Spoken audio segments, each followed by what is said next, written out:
to your podcast app. You'll see there's a discourse happening. Is this book a masterpiece or problematic? One's a lifelong diehard fan, the other's a first-time reader. Both are really smart and funny and attractive. Sweet Valley, Sweet Valley, talking twins and hierarchy. Sweet Valley, Sweet Valley, relentless focus on their bodies. Sweet Valley, Sweet Valley, what do they mean by all American? Sweet Valley, Sweet Valley, no sex, just titillation.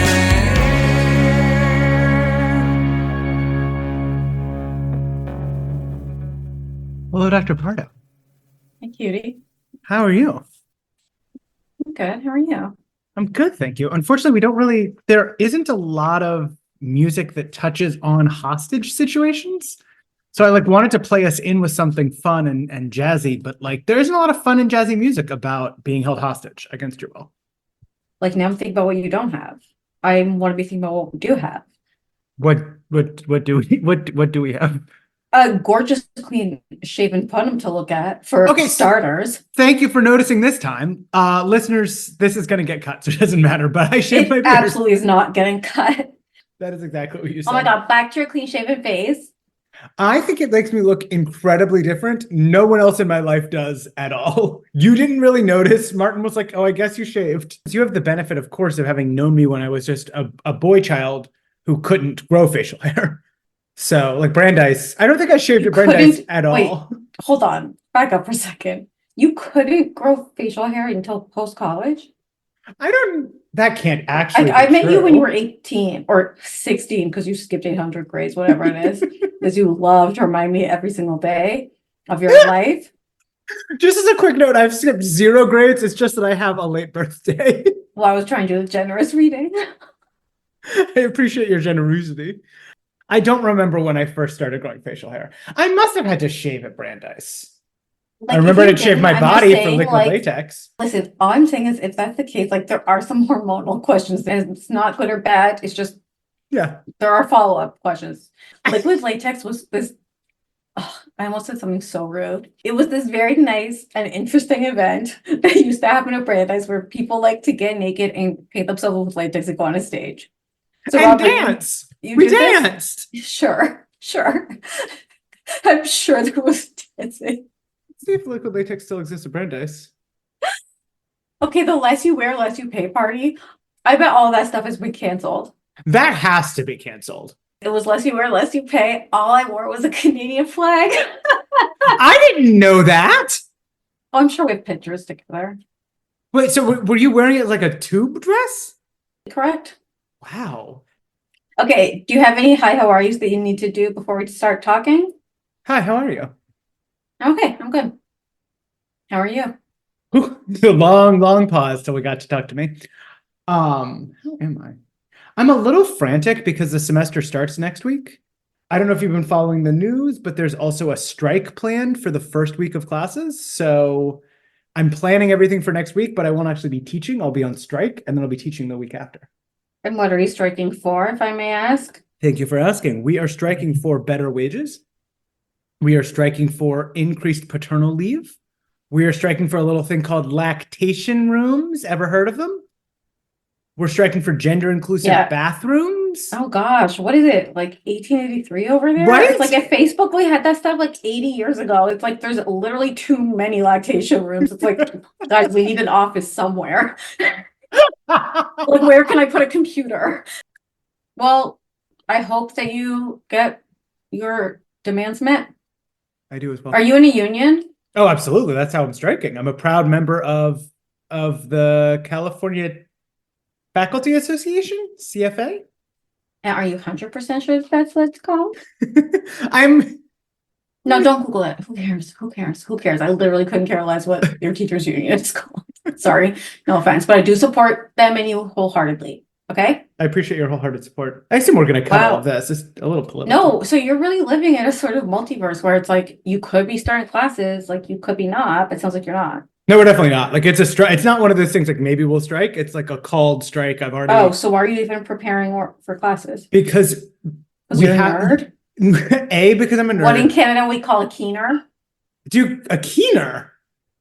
Someone who's very keen. I am a keener. I don't. Yep. That feels good to me. It's okay. You could reclaim that. Yeah, I'm reclaiming that. Because what I didn't realize is that a strike means literally no work. So it's like I can't prep for classes during the week of the strike. So I need to be prepped so that we have classes for students to come back to. That's boring. Okay. Do you want to talk about the book? Yes. Today we're talking about Sweet Valley High number 26. Hostage! Exclamation point. Do you want to start 6 with the book note? Oh, do we? Oh, 6 words. Thrilling, scary, enjoyable. These kids rock. I love your enthusiasm. And that's, and that's the good part of being a keener. I like keeners. I describe myself as keen. It's good to be a keener. That's my 5-word review of you. Couldn't even bother to come up with a 6th word. It's 6 words. No, that is 6 words. It's good to be a keener. Oh, good for me. 6 words. Okay, mine is a little more, not so much being a keener, maybe being a little more cynical. And sometimes we must blame victims. And sometimes we must blame victims in certain situations. And this is one of those situations. And this is a tough one for me. And I'm so excited to hear about your feelings. And it sounds like you loved it. And I love that. But I fucking hate this book. This book makes me rage. This book makes me scrawl like I've never scrawled.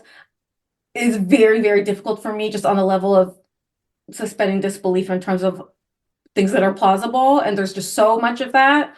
But it's a both and I'm excited to hear what you enjoyed about it. And I have some things I enjoyed about it too, but I just had to get that out. Sorry. Wow. Because here's the thing. I'm sorry, I was gonna say, I couldn't say it over. I've been holding this in because what happened was you texted me, you said, I'm gonna save it for the pod, but all I'm saying is I love this one or something like that. And I wrote back like heart or something like that. Yeah, and you were did. Like, if the thrillers bring this energy, then good. And I'm like, I liked your message or something, but in my head, I'm like, oh God, I hate this book. I hate this book. I hate this book, but I don't want to tell you because I gotta save it for the pod. We'll take a deep exhale and let's unburden ourselves.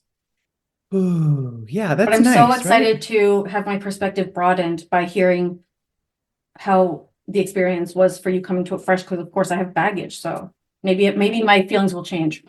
I also am just so, I don't think we've ever been so discordant in a reading of the text where one of us loved it so much and the other one absolutely hated it. And I think that kind of disagreement, it's very sexy. It's giving productive tension. It's giving we were on a break. It isn't. That didn't make any sense. You are obsessed with the were they on their break. You brought it up like 80 times the past week. Wait, I haven't brought it up at all. Yeah, you did. You did like yesterday. Seriously, you did. I don't know why. Yesterday we only talked about lion's mane mushrooms. I don't think. That came up for vegan today in an unrelated context, lion's mane mushrooms. Someone sent me a link to this like sleep product that has different ingredients in it, and one of them was this thing called like reishi, and I googled what is a reishi, and it was like a certain kind of mushroom, and the other things were like, what's the difference between reishi and lion's mane, and like what's better for sleep, reishi or lion's mane? I'm like, oh my god, lion's mane is like my new girl. Like before yesterday I never heard of her, and now it's like I guess she's everywhere I go. She is everywhere you want to be. Lion's mane. Want me to cliffhanger? Elizabeth has been noticing that something's weird going on at the Morrow's mansion because Regina is home but hasn't contacted anyone, and there's a weird lady at the house calling herself Regina's aunt, and Bruce says she doesn't have any aunts. Elizabeth's like, And Regina, by the way, has been in Switzerland, and as far as we knew, is in Switzerland for the next 6, 8, whatever it is, months for her hearing treatments from Dr. Friedrich. Bruce goes, Regina doesn't have an aunt. Both her mother and father are only children. Elizabeth's heart skipped a beat. Bruce, do you think something funny is going on? She asked, the image of the locked gates at the Morrow estate flashing into her mind. Bruce got to his feet. I don't know, but I'll tell you this much. I intend to find out. What has happened to Regina Morrow? And who is her mysterious quote-unquote aunt? Find out in Sweet Valley High number 26. Hostage! Exclamation point. Plot summary? Can you start? Yeah, I mean, in my mind, it's like a one-sentence plot summary, although then it gets really convoluted. So it's And like, by the way, there isn't even a B plot. Like, I refuse to call Bruce's anxiety about the Centennial Celebration a B plot. I refuse to give it that acknowledgement. So this book has one plot. The plot is Regina is absolutely being held hostage. Period. Regina is being held hostage, as are Regina's parents, although they're being held hostage in separate places.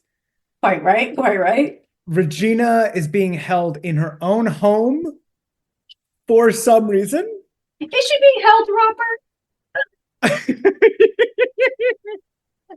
Yeah, that one question really brings my kind of feelings about this book tumbling down like so much of a house of cards. Because in my mind, my plot summary is like Regina is being held in her home by a mysterious woman and a man, and we find out that she is going to be used to steal the new chip design from her dad's chip warehouse.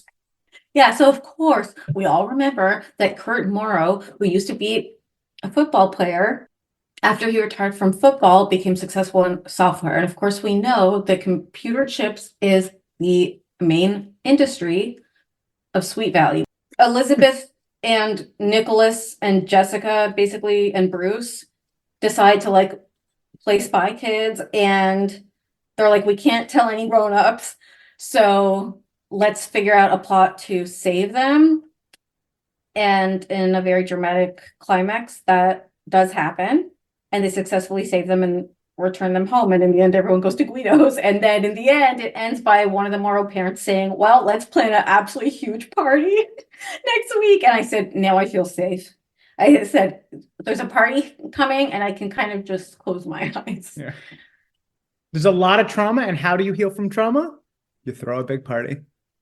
So yeah, the plot summary is a little weird for this one because it is just the one plot, and basically she's being held hostage, her parents are being held hostage. They can't go to the cops because and why can they not go to the cops, Robert? Just remind me, please. They can't go to the cops because the mysterious woman holding Regina said, if the cops are involved at all, we will kill your parents.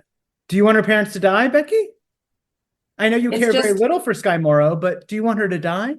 This one was hard for me to even take notes on because on every page, someone makes the stupidest possible decision they could. So I had to just basically, I just have, so it's only use your brains for me. I have about 800 user brains of why this whole story from page 1 to page, whatever the last page is, it's challenging. It's challenging. Okay. And listen, I understand we're here to have fun, okay? I'm no stranger to suspending disbelief when it comes to, you know, with the thrillers and the kid detectives. I mean, sometimes we got to find a reason not to call the cops. I understand certain things have to happen for us to have a plot. And let me tell you, with the thrillers, you're gonna have to do a lot of that suspension, and that's fine. But like this one just pushed the limits for me. But we'll get to it. Any first impressions vis-a-vis expectations, or like first things you want to share? Just how did you like it? I mean, I expected it to be more like Kidnapped! Exclamation point, and it really wasn't. And I loved it. I just wanted to know, do you remember this from your first initial reading of these books? And what baggage did you come into this with? You may not remember this, but I think in like one of our first episodes, I said something like, in these books, a thing that always frustrates me is how like they're always really dumb in hostage situations, and like they always go to the second location when there's like literally no reason for them to, et cetera, et cetera. And like this was the thing in my mind at that time. Like it's like a book I, as a kid, like wanted to love because it's like, oh my God, Regina's back, random thriller. Like I love this. She's hostage. It's exciting. Like they're going to save her. But it asks you to do so much. Like first you have to get your mind around the whole like airport scenario. It's like Dayenu. Like if the book would have just asked that of me, that would have been a lot to ask just to make peace with the first piece of this plot, which is this airport scheme. Just that would have been so much, but there's like 800 of those. So I just find it too painful. And that's what I come to it with. And that's what I continue to find. I can understand that. Show me the cover. Do you want to guess the taglines first? Okay, so we know she's a hostage already. I want the back to be something like a sticky situation, ...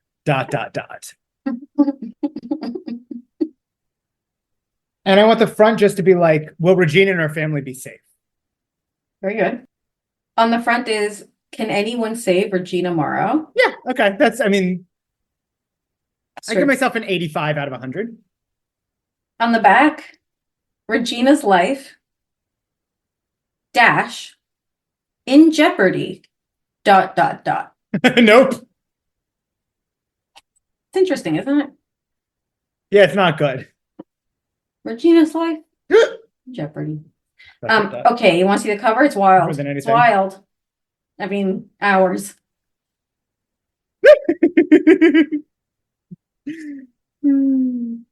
So Regina is wearing like a yellow sweater vest with a white button down. She does have a thick, luscious head of hair.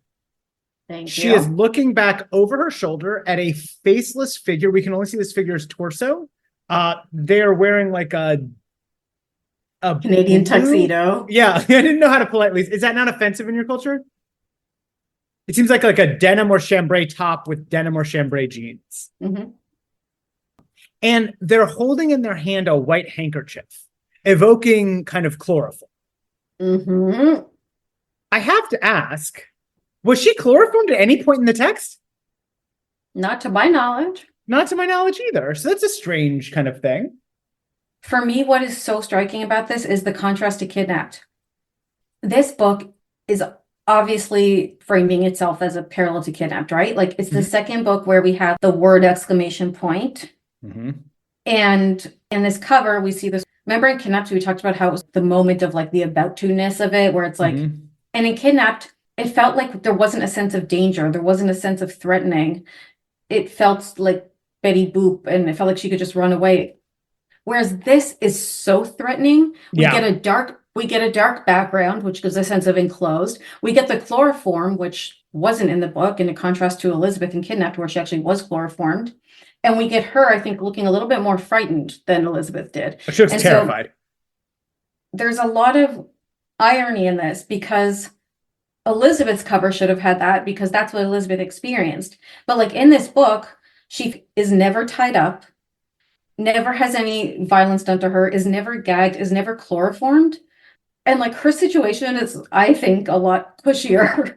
Yeah. Let's say a lot more comfortable than Elizabeth's, which was a lot more of like what this cover, I think, is conjuring. So why are we getting this image for her situation and Elizabeth's for her situation when it seems so the opposite of what happened? Is it that they tested the waters with Kidnapped to be like, oh, can the readership handle like mature content and scary thriller? And they found out we can, and now they're pushing that envelope. So it's just a sort of heightening in the series of things getting darker. Or yeah, that's interesting. That's interesting.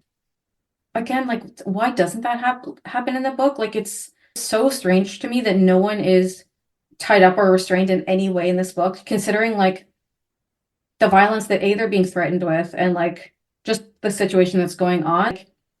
And that I think is also pointed to in the book. When we start, Elizabeth is telling Jess, I'm really worried. I think something's going on. And Jess is like, I don't think so. Like, I don't think she's like over there bound and gagged or something.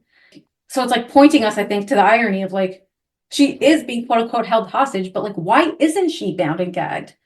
I just think for me, it drives home the fact that like Regina and her parents, they take part of the blame for this because again, from top to bottom, they should have never been able to have been taken hostage. And once they were taken hostage, they should have escaped 8 million different ways and times. And I think the fact of them never having been tied up and there not being anything close to chloroform. By the way, Claire, maybe at the last page, she finally got a weapon, but didn't see any weapon from her for the first 11 chapters. I said, let's make a run for it. But they weren't I don't exactly think they were so captive, okay? This woman, Claire, in her 30s, most of the time the man wasn't in the house. We never saw a weapon for her. You don't think Nicholas, Bruce, Liz, and Jess could have taken her? Come on.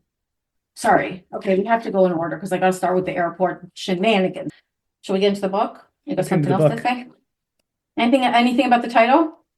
Well, I mean, now that you've made it clear that they weren't actually being held hostage, it is kind of a different vibe for me. And I do think held hostage makes more sense as a title than hostage. The passive voice and whatnot. The kidnapped. Yeah. The held hostage.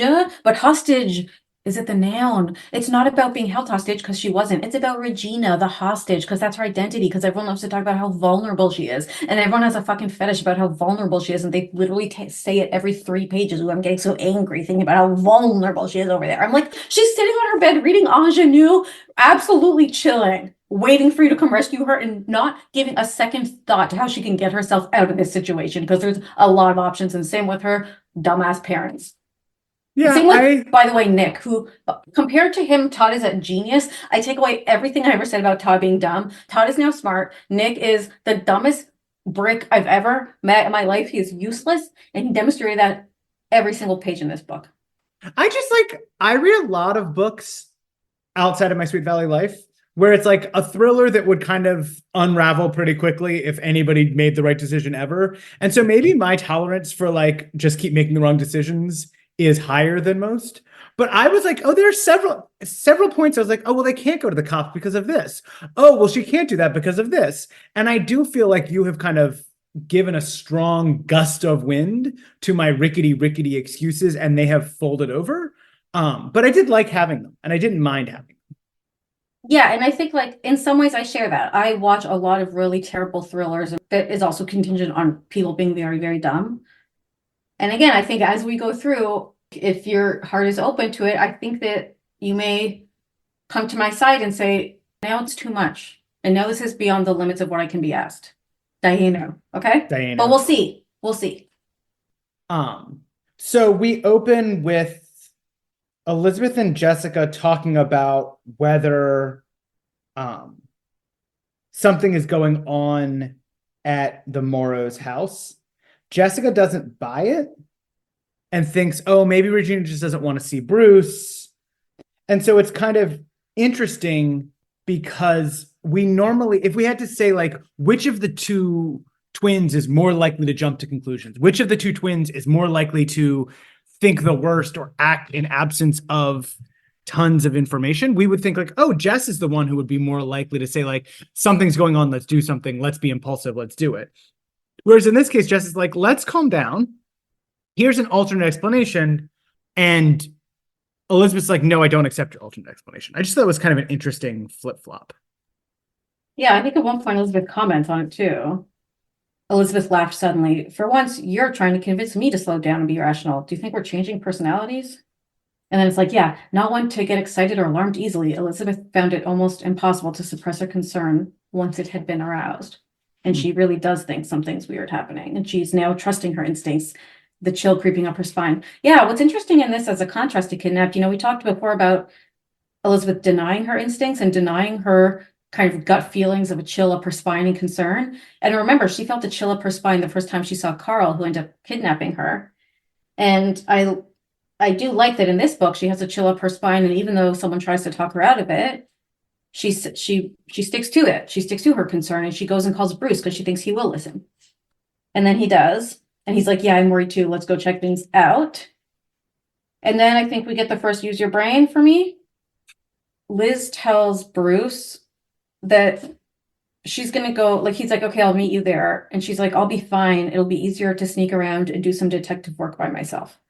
So that was just the first dumb decision of like, why? Like, there's no reason for that. It makes more sense for the two of them to go. Nothing happens because of it. But I'm just like, that's dumb. There's no reason it's easier for you to play detective. There's no reason. You're putting yourself at more risk for no reason.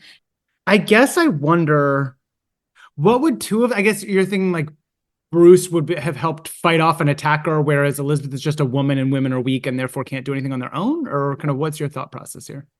It's just like, yeah, it's safer to have a buddy. Like, I'm sorry, but it is. Then we get, for me, the next thing is use your brain number 2. When Elizabeth shows up at the Morrows, then she knows something's absolutely funky because the flowers are looking a little wiltier than usual. That's good detective work. And she is using all of her detective skills today. Stern-faced lady opens the door. And Liz is like, hi. I heard Regina's here and I wanted to visit her. I'm her friend. And the lady's like, she's not here. And then, to Elizabeth's surprise, Regina had entered the foyer. Regina, Elizabeth cried, waving at the raven-haired girl. When did you get home? Bruce and I have been trying. A strange expression came over the woman's face as she turned and regarded Regina. I thought I had told you to stay upstairs, she said to Regina, her voice low and harsh.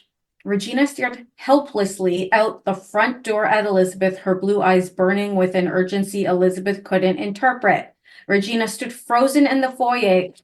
This book should be called Frozen in the Foyer, for almost a minute. Then, a look of utter helplessness, she turned in the direction of the stairway.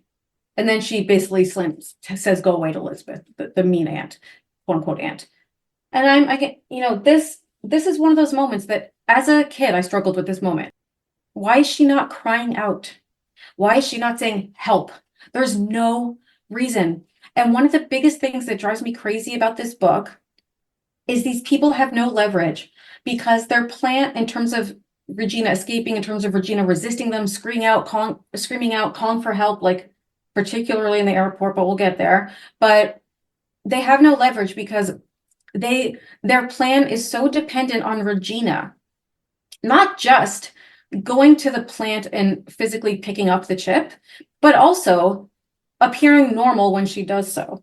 So they can't, it's not only can they not kill her, not only do they have to keep her alive, they can't even be torturing her. We're not cutting off toes here, okay? She's going to be kept absolutely comfortable because they need her to feel normal when she goes to that plant. So there is no reason why at this point she shouldn't be, number one, running for the door, number two, screaming help. And then later we get Regina's internal monologue where it's like, well, she could have probably escaped and made it all the way to Bruce's, but then someone will call the cops and then they kill her parents. I'm like, first of all, why have they been keeping you in your house? So many people are going to witness this and nowhere, like, can I just say something?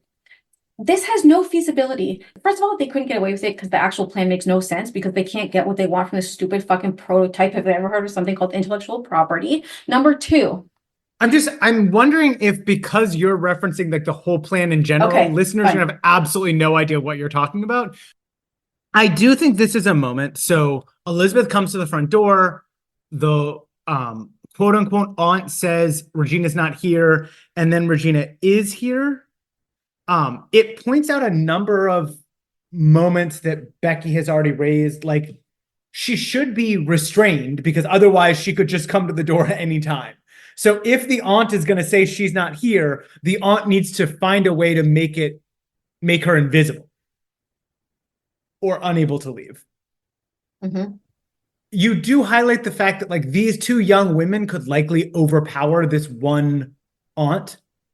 And the thing Regina says is, oh, if we do that, they're going to kill my parents. But we don't even have proof that they're alive yet still. And also, they can't kill your parents. It's just... What do you mean they can't kill her parents? They absolutely... So Regina at this point knows who they are. Every single person can identify them. Everyone. It's like they should have done one thing or the other. If they're not going to tie her up, then don't do it at a place that everyone's going to come visit. Okay. If they're going to do it at a place where a million people are going to see them and there's going to be a million witnesses, put a bag over your head. If they're not going to put a bag over your head, do you know what I'm saying? It's like, do something to make this make sense. Sorry. At this point, all we know is we've been told Regina isn't there. Regina is there. She is looking with a burning intensity. And the woman forces the door closed. And this leaves us with more questions than answers. Where are Mom and Dad Morrow? Where is Nicholas? Is Regina being held in her very own house against her will? The answer is no. Sorry. And her first thought as she's leaving is like, whatever I do, I can't tell my parents. Mr. Wakefield is a lawyer, and he would definitely not want the twins to be involved at all. So at this point, she immediately rules out talking to her parents as any kind of option. So she goes home and she talks to Jessica. They decide to call the police. This was my first like, oh, wow, moment of the book. Because when she said we can't talk to our parents, I was like, oh, if she can't talk to her parents and she's not getting any help, are they going to handle it on their own? And then when she says, let's go to the cops, I'm like, oh, interesting moment. Like, I think that that's actually, in most of these books, they don't go to the cops. And our thought process is like, well, the cops would just fix the problem, so there would be no book if they went to the cops. But of course, Francine is a prison abolitionist and she is anti-cop. So they do go to the cops. The cops are useless. They are useless. At this point, if they're gonna go to the cops, why can't they tell their parents? Like, the reason Elizabeth doesn't want to tell the parents is because then the parents won't let them two get involved. But if them two already now are calling the cops, like, why do they have to stay involved? At this point, they haven't heard back from the cops. They don't know they're going to be useless. While she's waiting for the cops, it makes sense not to tell her parents, because either the cops help and then she can tell her parents, or the cops don't help and then she doesn't want to tell her parents because she wants to be able to do stuff. But like, why? Like, that's not normal. Oh, I don't know. Maybe so that Regina isn't killed? I mean, but I think part of the problem is you don't care about Regina. No, but it's like, you think or her parents, no one's ever obviously. been, they act like no one's ever been held hostage before. Like, I'm sorry, but like, there are protocols. Like, there are people who are experts in dealing with hostage situations. And like, I would hope that they would do a better job at that than a child journalist from the Oracle. But so Sergeant O'Brien is so unhelpful. He's condescending. He's a huge dick. Next time, try not to get so alarmed just because your girlfriend isn't able to come outside and meet you, okay? Before that, when they're having dinner, I wrote down that Alice and Ned are doing career cosplay where they pretend they have jobs, where Alice goes, I'll go crazy if I ever see another wallpaper pattern. And then Ned goes, sounds like your day was like mine. This has been one of those weeks where I learned I shouldn't give up the law and head for the beach. And it reminds me, like, remember when he took a slice of pizza and he said just what the lawyer ordered? Yeah. It's like, yeah, like, I think we should be seeing these signals. Wait, you think he's a pizza lawyer? I just think, like, him and Alice don't have the jobs they say they do. Oh. Even though we have seen him in court and whatever, but, or he's like a lawyer for the mob or something. Interesting. One huge moment that obviously we're gonna talk about. Wait, sorry, I have to say another use your brain before we get off the phone with Sergeant O'Brien. Great. He says, everything's fine over at the Morrow estate because I went over there and this woman identified herself as the aunt. Mm-hmm. And said the Morrows were gone. I'm like, great. Did you ask her for identification? So she identified herself as Claire Davis, which is her actual name. So she could give identification. No, but like, the question is, did he even ask? Because if they're not lying about their identities, they could have some other information about them that could ring a bell. For example, what if she has a criminal history? Did he check anything about her? And another question I have is, the police are basically saying like everything's fine, everything's fine. Mm-hmm. They could, one of the things they could also do in this book that they don't do is file a missing persons report on the parents, or call anyone who knows the parents. Call a friend who like can go to the police and say, guys, like they are missing. Anyway, go ahead. Sorry. They hang up the phone. We have this unbelievably huge moment. I'm fine, Elizabeth murmured. She'd been staring off into space. She forced herself to eat a bite of salad, but she could barely taste her mother's delicious blue cheese dressing. Mm-hmm. When I tell you I dropped my pen, I dropped my pen. I wrote, so now Alice does know how to make good salad dressing? Mm-hmm. Huh. Mm-hmm. I wonder what everyone's favorite resident dick, Ned, thinks about that, since he's demeaned her salad dressing in the past so frequently. So now Jess agrees that there must be something strange going on. And she says, I've got the plan. We're going to use Eddie Strong. And he's a delivery boy who last week delivered groceries to the Morrows, which is how we found out that Regina was back in the first place. Quick moment. In what world would Claire Davis let Regina be seen by Eddie Strong? But whatever. She's clearly not restrained at all and just kind of roaming the home. In this world where she lets her be seen by every Tom, Dick, and Harry who crosses their path. Absolutely. It is a little strange. It's giving baby's first kidnapping. It's like they don't totally know what they're doing. And she says, look, what we'll do is we'll find out when Eddie's going to make his next delivery, and we'll send Bruce to make the delivery instead. And we'll include something, and in that something, we'll include a message to Regina.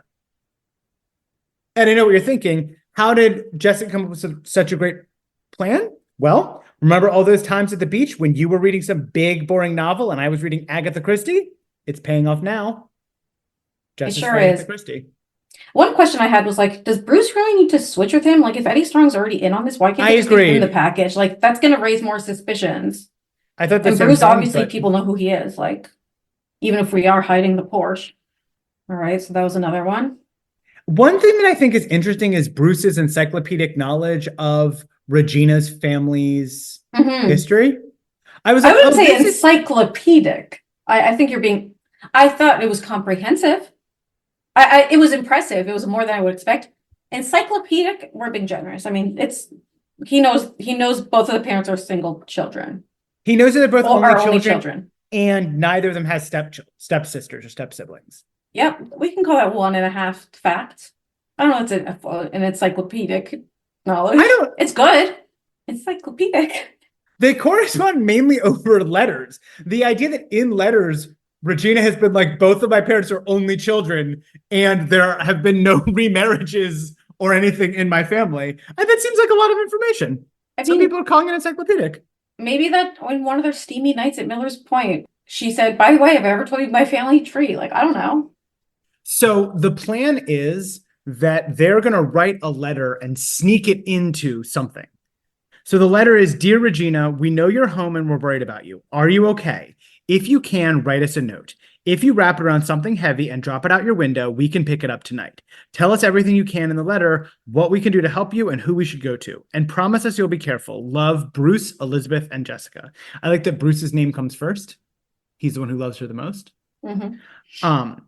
And they have to come up with something that they can include in the grocery delivery that Claire Davis won't want and will give to Regina. And I think it's brilliant. They decide that she won't want a copy of Ingenue. And from the way that we've described Claire Davis, she won't be interested in fashion or beauty. So they include Ingenue magazine with a letter in it, hoping that this happens.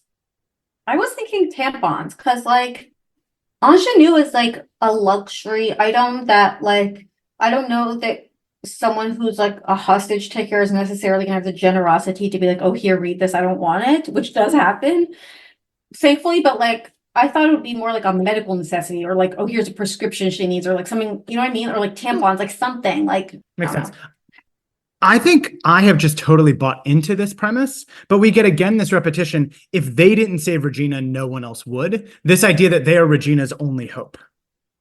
Elizabeth's like, it's like being in a James Bond movie. The plan, this is something I don't understand. They drive over in Bruce's Porsche, but they want to hide Bruce's Porsche. So Liz and Jess are like getaway drivers. But if Bruce runs into any sort of trouble, whistle twice and we'll drive to your house and meet you there. If you run into trouble, we'll flee. We won't get you any help.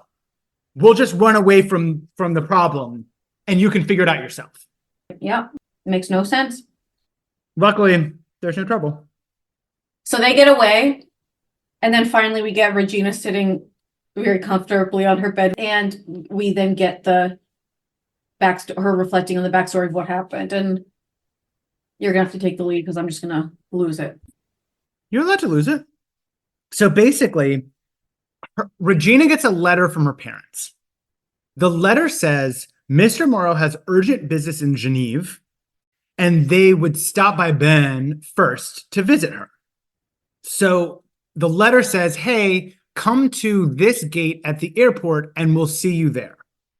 She gets there and a woman grabs her and says, I have a gun. It's in my bag and I'm going to ask that you not make me use it. She says, I'm your Aunt Claire. I'm taking you back to Sweet Valley with me this evening. If you do anything to make this difficult for me, I will kill your parents. And then she gets back to the house. A thin, mean-looking man is waiting in the living room. He explains that Regina's parents are safe and hidden, and if she cooperates, they'll be fine, but otherwise they'll be killed. She then kind of hilariously says he hadn't told her much, just what he expected her to do. And then he tells her like the entire plan, which is wild, but whatever. Her dad's plant has designed a microchip that's going to revolutionize the computer industry. He's going to take Regina to the chip plant. He's going to have Mr. Morrow call the chip plant and say, hey, give my daughter the prototype. She's going to get the prototype. And then the Morrow's business will be destroyed. They'll have the prototype. Everything will be fine. Pardo, I encourage you to unmute yourself and really lay into this plan. Thank you. Number one, them taking her hostage in the airport is the stupidest thing ever. It is the most even in the 80s, well-securityed, crowded place. She, first of all, never even proves that she has a weapon. We don't even know she has a gun. If I'm Regina, I say, show me. I say, take it out. I'd love to see it. No, you don't. Robert, this is crazy. She's in a crowded public place. She lets her take her to her apartment.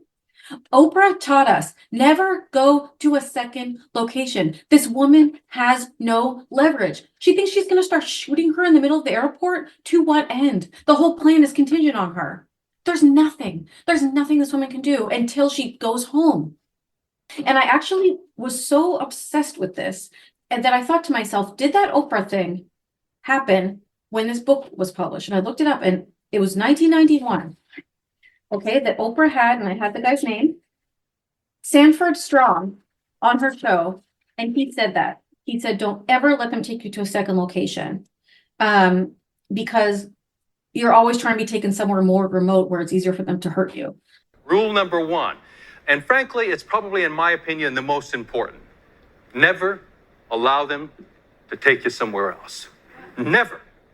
If everyone in this room and everyone watching this program has never drawn the line and made a decision on crime protection, you better make it when they decide to move you from crime scene number 1 to crime scene number 2. I think what was so interesting about that piece of advice is at the time that we all heard that, we had been trained as women people especially to believe that you just do whatever they say. Whatever they say, go along with it. And what's important is that it's all about using your gut in the moment. And people who've survived horrific circumstances talk about listening to that intuition. What the experts now say is do not allow yourself to be taken to the second location. So in that moment of making the decision, oh, you're going to shoot me. If you're going to shoot me, you have to shoot me now rather than shoot me in isolation where nobody can see you. Second of all, it was so dumb that Claire, the woman, did this to her at the airport instead of at her apartment. Why didn't they just go to her apartment and do this? They had to get her to meet her at the gate. Number 3, why go to the trouble of, this is an expensive plot, okay? How many planes, because this Denson man, the woman Claire, they're flying themselves, okay, from California to there. Then they're flying the 3 of them back. Why didn't they just get Nicholas to be the one to do this? By the way, Nicholas has been working for the past year with the dad's company, so they all know him. So it would actually be, he would be the one that would be feasible and not draw attention if he were to go to the plant and the dad says, give him the chip. He's only a couple hours away right now in San Francisco. Why don't we just get him? Is another question. Then we get into the nonsense of the actual plot itself. Even the most basic, and I know it's the 80s, security protocols at this plant would have made this impossible. There's no universe that this guy is not getting immediately arrested the second he tries to do anything with this thing. If Regina, even the guy Walter Frank, who is Mr. Morrow's assistant, who he calls at the plant, under duress with the gun to his head and says, I got held up on this trip. Regina's got to come get the chip. So when she comes, give it to her, right? So they put a gun to his head, make him do that call, right? Fine. If this thing were so valuable, that would trigger even in the 80s, authentication and escalation processes in order to validate that this was a kosher scenario. You think? In the 80s? I know. And let me tell you, beyond that, forget that. That doesn't even matter. Because the actual thing that makes this all moot is that there's nothing he can do with this chip. It says he took some plans with him. A chip prototype is not something they can successfully replicate and make a profit from. For many reasons. One, they have to actually figure out how to reverse engineer it. Number 2, this is intellectual property that almost 100% likelihood has been patented. So the second he tries to do anything with this will trigger the authorities. Number 3, he thinks he's going to give it to some guy in Rio. His plan is that he has a man he's planning to sell it to in Rio. He thinks that's not going to raise any flags. People, like, what are we doing? My first thought was, if they just want money, they could do way less of all of this stuff. They could just ask the Moros for money, claiming to have kidnapped Regina or holding her hostage or what have you. But what's interesting is they say the goal is her father's business would be destroyed. And I was like, oh, this is interesting. This is like more of like a business espionage thriller than just a traditional play for money. And I thought that was interesting. Well, because yeah, then at the end we learned that it's like, oh, what's the real reason? And he asks him, he's like, what do you really want? And he's like, well, remember when I was like fired, or you made me go to jail from your company because I stole some secrets from you or something like that. And like, and then you ruined my career and I could never get another job in the computer industry. So this is like my revenge on you. I'm like, okay. Still, you know, just like Miss Dalton, not sure you had to do all that. Hey, but then there's not a book. Yep. Well, no, I think there could have been a book. I think, you know what? Maybe we should challenge ourselves to write it, but that's a story for another day. You know, we get Regina thinking all she can do is pray. Which I assume you have problems with because she could do way more than pray. Yeah. She drops her compact out the window with the note in it. They are prowling the grounds of the Moro estate in the dark, trying to find something. And they do find Regina's compact and a letter. Basically says what we said. Like, she tells them what's going on, but then she says, don't call the cops. You have to rescue us at the same time or they'll kill whoever's left. Don't call the police because, and listen, this is the part that made me say, I've had it. Now you're trying to piss me off because this wasn't necessary. She says, don't call the police. A patrol car came over the night before last and quote unquote Aunt Claire was so mad she locked me in my room and threatened to tie me up and gag me. So this is the stakes we're dealing with. This is the reason we're given of not to call the police.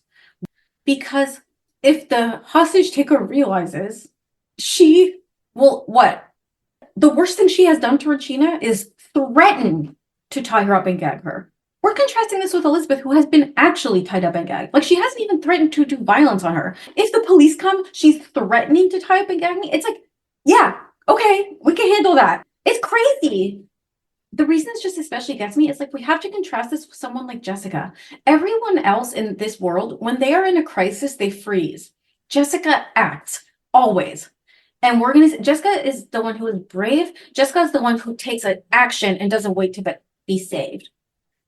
Yeah, I guess I think you're taking kind of an ungenerous reading of this because throughout all of it, the implied threat is that they'll kill her parents. They aren't going to kill her parents. Later, the Moros have this moment in the kitchen where they're like, oh, I guess they're going to kill us because they have to cover their tracks. I wrote, now we're covering tracks, which means what? Murdering all of them? Don't forget Eddie Strong, who's seen them. Don't forget Walter Frank. Don't forget every single person who works in that factory, all the security guards. And by the way, don't forget Sergeant O'Brien, the police officer who has positively ID'd you. You're going to kill him too? Now you've killed a cop? Now you're killing a cop? These people are going to kill a cop? I don't think so. Sorry, so Cover our tracks? What is your kind of way out? You think Regina should just leave the house? Yes. Get off your bed, walk down the stairs and out the door, please. You don't think Aunt Claire would shoot at you? Regina hasn't seen a weapon from her. And by the way, she has 4 friends. 2 of them are huge, strong men, okay? That are absolutely ready to help her take down Aunt Claire. They have a great letter writing system figured out. I'm sure they could sort that out. Please. Like, I know that you're like, think they wouldn't kill your parents, but like, she's not thinking straight. She's scared. She's vulnerable. She like, I mean, I see where she's coming from. No, Robert, 100. Here's the thing. If it was 50% of these things, I could have accepted it. It's just the volume, you know? If it would have been that they didn't tie her up, maybe they put a mask over their head. Just something to let me grab onto, some handles to let me tell myself a story. There is no story. That's the thing. It's like, I can understand the suspension of disbelief, but like, give me something where I could tell myself a story. And this one, it's impossible. basically they're trying, Regina has written a very comprehensive note, and she's like, I understand everything about the plot, except there's this one thing that Claire was talking about on the phone, and she said, money is heaven. And she can't figure out what money is heaven could possibly mean. And I do want to quickly note that Regina has, of course, been having the treatments from Dr. Frederick, and they've been working so well that she can now eavesdrop. She doesn't even need to lip read, she can eavesdrop. And I was like, oh, that's, I guess, convenient.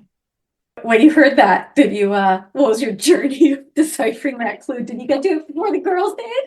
Did you get to it before the girls? I was like, this is stupid. I don't care. I'm not thinking about it. So I didn't think about it.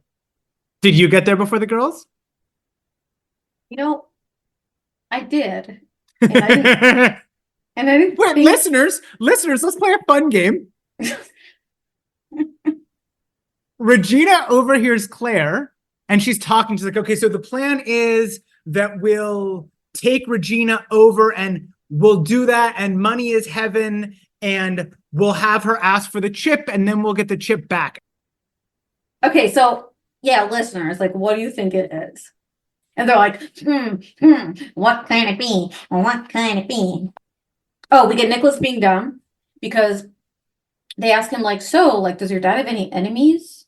Like, if we're trying to figure out what's going on here. And he's like, nope, everyone loves my father. I guess I'm just, everyone just loves my dad.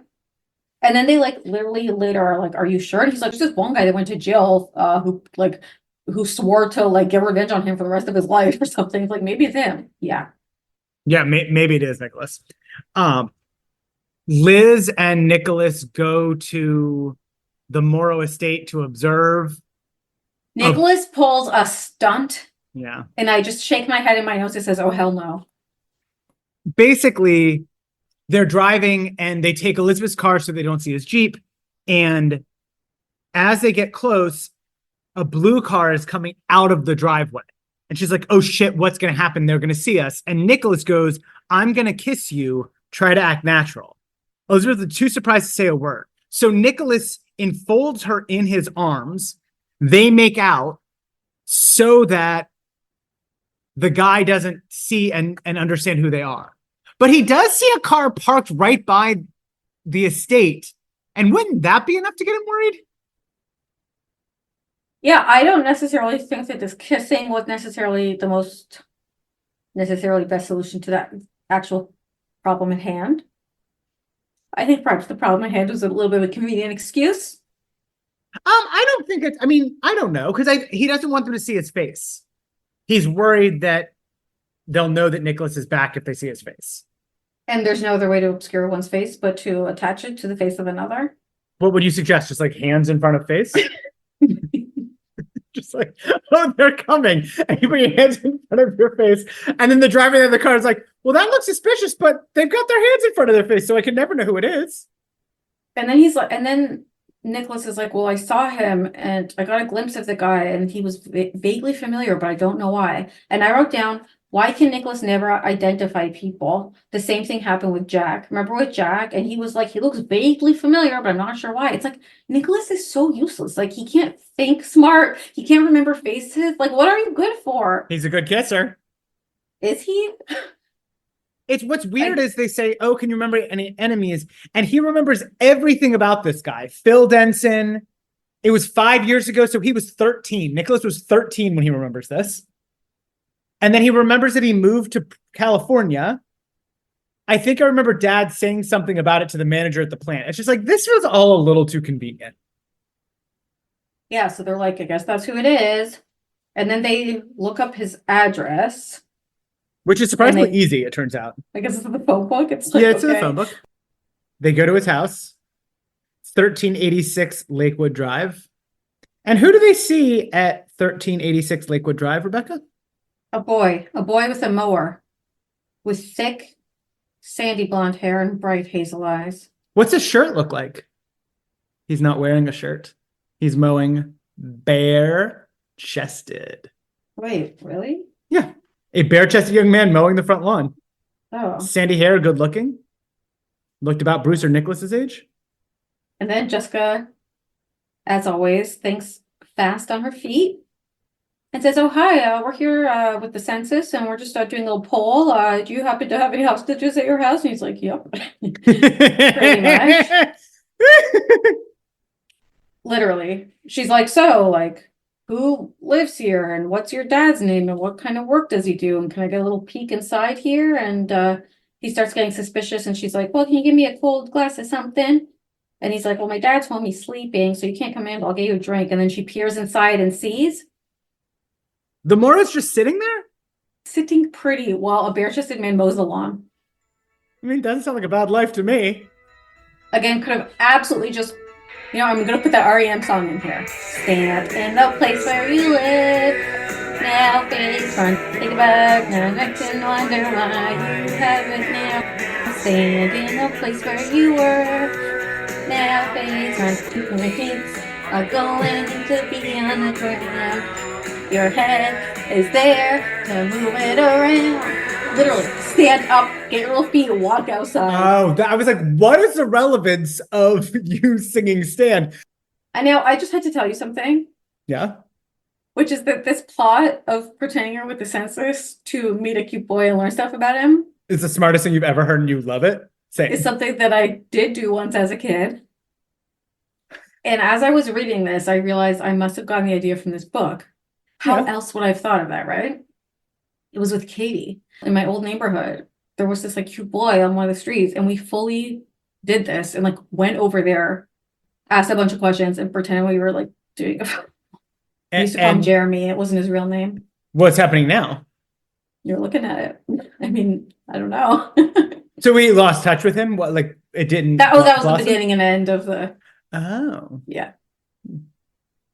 Then we cut to Skye and Kurt talking to each other.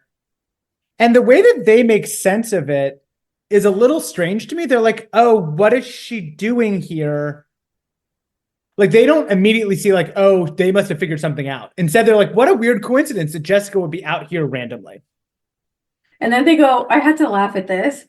Hopefully the Wakefield twins are going to be okay if they're getting mixed up in this. Then Mr. Morrow looks grim and he goes, I just hope they aren't involved. Or that if they are, they make damn sure they know what they're doing. I'm like, okay. It's like, so that's where you land on this. Like, well, if our lives rest in the hand of some 16-year-old children, like, well, hope they can do it. It's like, good luck. Jessica says this iconic line. Mitch isn't a maniac. In fact, I think he's kind of sweet. He's got really nice shoulders. I don't know at 16 if I knew what like nice shoulders really were, but she does. Mm-hmm. And then again, we get at the end of chapter 7, Regina thinking to herself, well, I guess I just got to keep sitting here and pray. There's nothing anyone, including me or any of my many friends, can do. Yep. All she can do is sit there waiting for Denson and Claire to use her as a pawn in their crime. It's like, why are you making yourself continuously so passive? And why is everyone around you enforcing this constantly?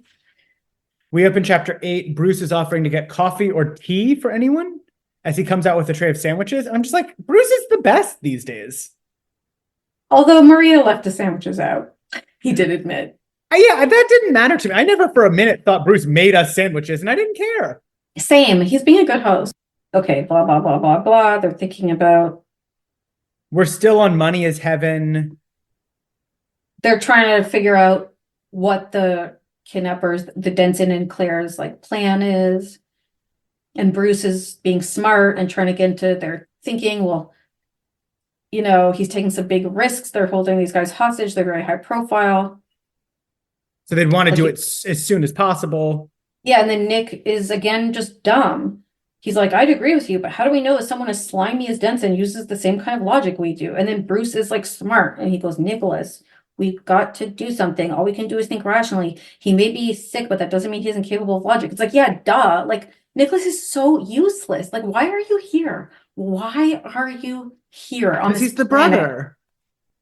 brother. So we finally crack the code because Jessica says, put your hands over your ears and let me repeat, money is heaven, money is heaven, money is heaven, money is heaven, Monday at 7. Monday at 7?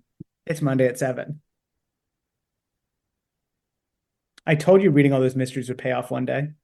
It's interesting that the whole like put your hands over your ears thing.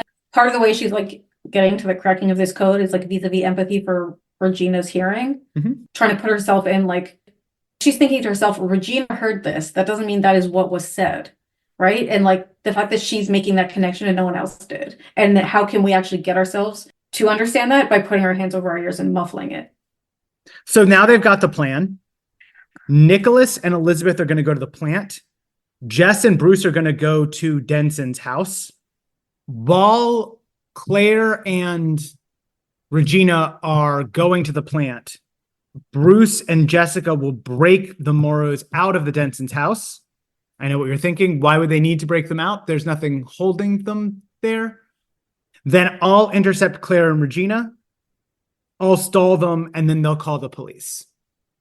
At this point, I was thinking, wait, why do we have to do this at this time anyways? Like, I understand that money is heaven, and that's because when Regina said if they don't do it at the same time, they're going to kill the other ones. Because they'll find out what happened and kill the Morrows. Why couldn't they just, at any time at the same time, get both of them? They You know what I mean? could. I guess maybe they think it'll be easier to do at the plant than at their home, than at her home. I don't know. And Jessica says, like, are you sure? Should we not just maybe call the police now? And Bruce's answer is we can't risk that. What if they insist on going straight over to the Morrow's place? That would put Regina in a hell of a spot. No, it wouldn't. Yeah, None can of you this puts explain? anyone in any spot. Like, let's just call the police right away. Because they're basically saying, like, if one of them gets to one before the other, whoever's with the other is going to kill the other one. It makes no sense. It makes no sense. Yeah, I think if they took a second to be like, wait, no one has cell phones. We don't know what cell phones are. So, like, if we rescued the Morrows, Claire would have no way of finding that out instantly. So, yeah. I don't know. Maybe she and Denson have walkie-talkies. I don't know. No, I don't don't know. walkie-talkies have to be close together? I don't know. Yes, the technology. none of this makes sense. Oh, okay. Maybe they have car phones. There are car phones because there's a car phone in the Jeep. And then Jessica is coerced into being a honeypot. And let us recall that she was recently held at knife point. They say, you did such a good job talking to Mitch. We have to find out where Philip Denson's going to be Monday night. I guess they're like, oh, we have to find out that if we like are going to plan to break out the Morrows of his house, he's not going to be there. But like, so what if he is going to be there? Then what are you going to do? Like, it doesn't make sense. Also, why wouldn't he be there? Someone needs to be there because otherwise the Morrows would just leave their house. Literally, and where else would he be if he's not going to the plant? Like, it's so stupid. And then they're like, well, you did such a good job talking to Mitch, who is the shirtless lawn mowing boy. Never forget. And Liz is like, you're the only one who can help us.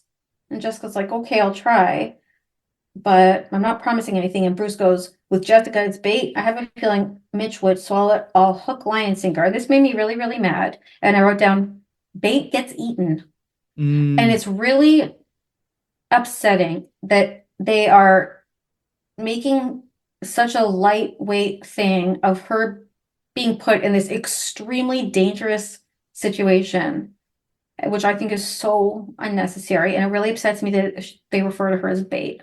It's like, well, she's literally just disposable. It's like everyone's sort of worried about Regina, but who like literally could just get up and leave, and they're just gonna put herself in the hands of this like potential murderer. I'm just like, rude. Like, whose lives are worth something? Like, why isn't Jess's life worth more?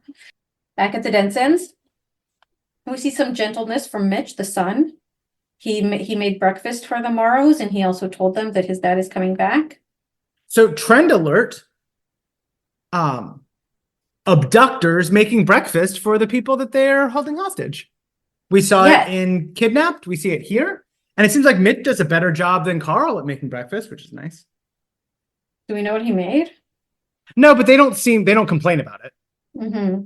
And then Kurt is like, oh, Sky, Kurt says something that made me lose it, which was, if this is what running a successful business means, exposing my daughter to this kind of danger, I'm like, you narcissistic, like, this is how you're framing this situation?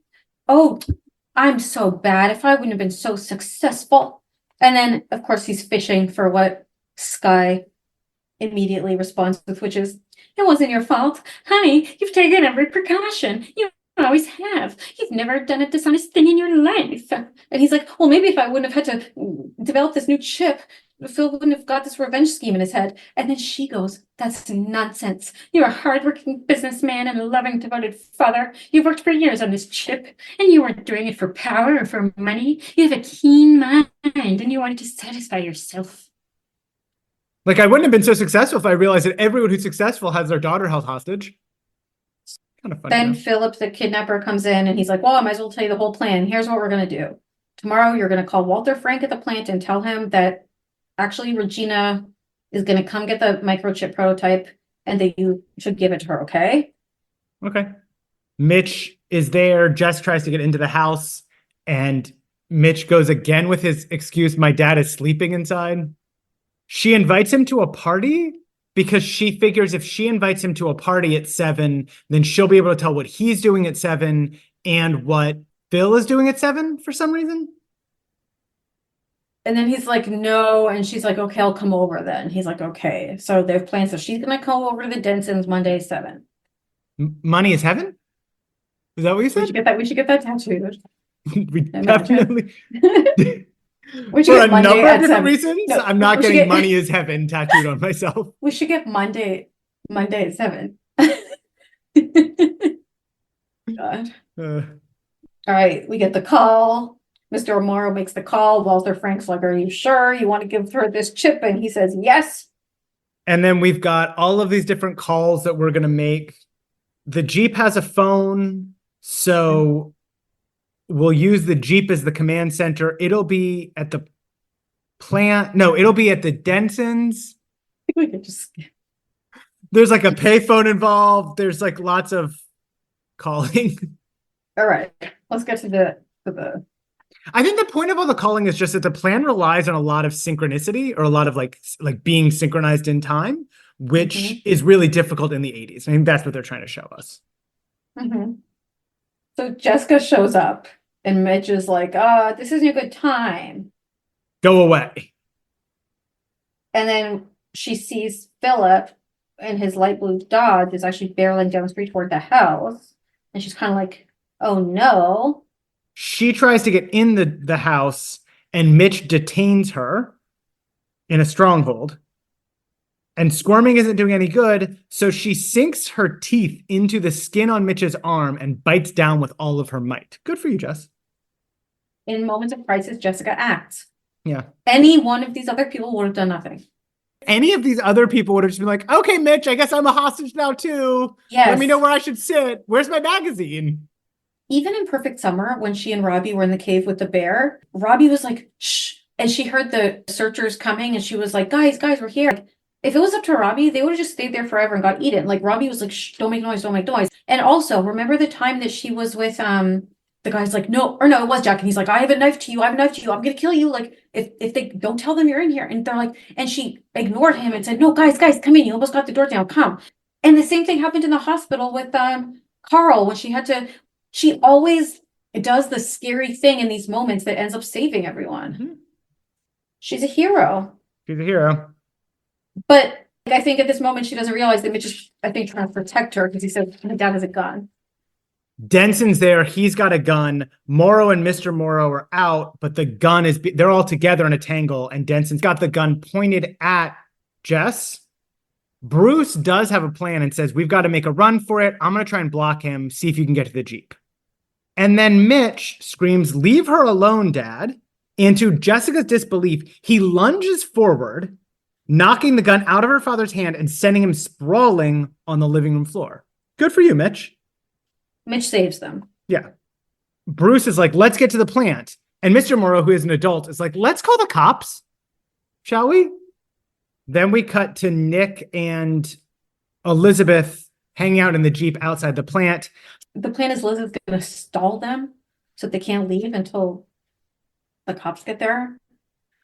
And So they she's like, should have realized that plan doesn't make any sense because for a number of reasons. But first off, Liz already went to the Morrow's house. So Claire knows what Liz looks like.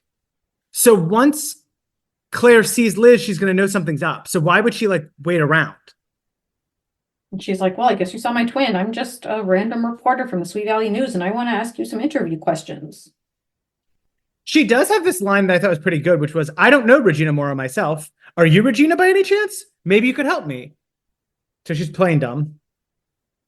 Meanwhile, Nicholas is trying to get Sergeant O'Brien on the payphone, and still he's not taking him seriously until he hears from Mr. Morrow. He finally hears from Kurt, Mr. Morrow, the dad, and he's like, okay, I believe you now. Like, we're coming to help. And then finally we see a gun. Claire takes out a gun.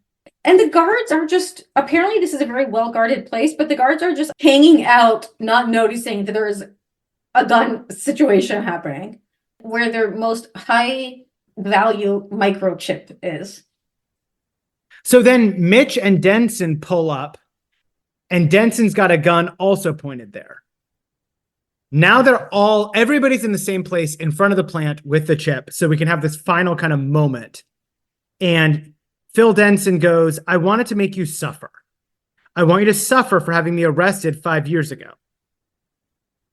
And Mr. Morrow, I totally empathize with. He's like tired. He goes, look, we've already been through this, Phil. I had to prosecute you. You were embezzling funds. It's like such a funny kind of like, ugh, if I've said this once, I've said it 1,000 times, Phil. You know that I had to prosecute you for embezzling money.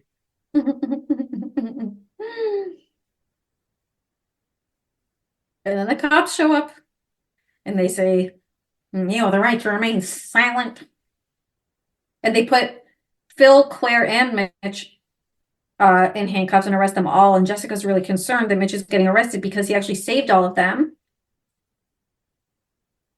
And then we get an emotional reunion between your two faves.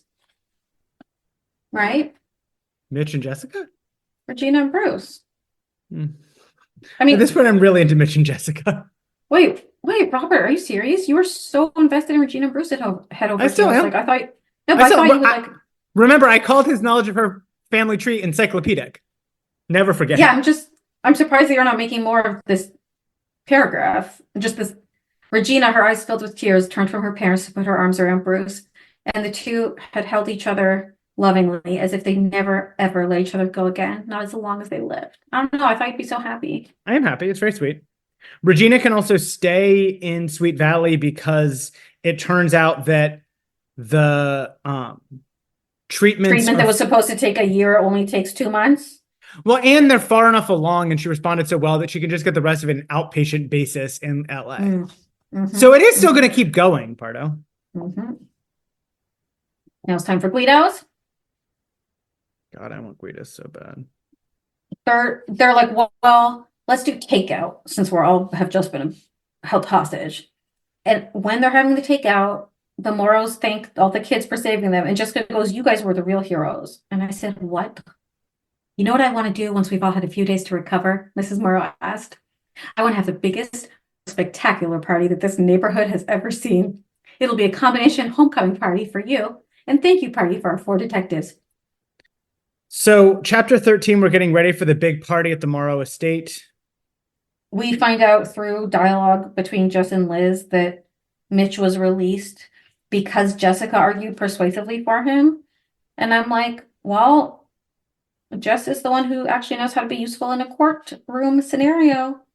Yeah, I mean, also, I guess the American legal system is a fiction. Is that what we're to understand? Yes. Whatever. I'm just saying in the world of this book, someone knows time and place to speak up in a courtroom and someone doesn't. True. Lila is annoyed, which I think is so funny. She's like, ugh, I don't want to go to another high school party. This is so boring. And everybody's going to just talk about how great you all are for saving the Morrows. Like, I'm so bored of this. But then she did, Elizabeth's like, stop bickering, guys. And Lila's like, no, I'm kidding. I actually think you guys were so brave. I could have never done what you did. So I did like that. Then Lila's like, well, Liz, I have some gossip for you. And Liz is like, great. And the gossip is incredibly boring. It is that Ken Matthews and Suzanne Hanlon, who we had not heard of until this book and do not care about at all, are dating. She's the one who's supposed to be a snob and is hosting this literary event. And whom the boys grossly call Hands Off Hanlon. Rude. And Hanlon is such a shitty last name because it's like either you get Hands Off Hanlon if you're a prude or Hands On Hanlon if you're a slut. And it's like there's no way to win. This is the life of an American woman.